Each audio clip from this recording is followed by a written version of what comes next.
کہتا ہے ڈھیروں مال میں نے خرچ کر ڈالا، سمجھتا ہے کہ دیکھا ہی نہیں اس کو کسی نے بھی۔ بھلا ہم نے نہیں دیں اس کو دو آنکھیں، زباں اور ہونٹ بھی، اور راستے اس کو دکھائے دونوں نیک اور بد، مگر گزرا نہیں وہ پھر بھی گھاٹی سے۔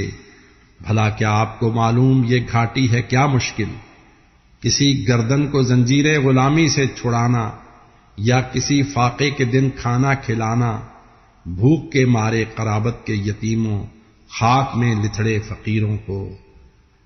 پھر ان میں بھی ہو وہ شامل کہ جو ایمان لائے اور ایک دوجے کو صبر و ضبط کی اور رحم کی تلقین جنہوں نے کی، یہ ہیں خوشبخت دائیں ہاتھ والے، اور ہماری آیتوں سے کفر کرنے والے ہیں بدبخت بائیں ہاتھ والے۔ آگ ان لوگوں پہ چاروں سمت سے چھائی ہوئی ہوگی۔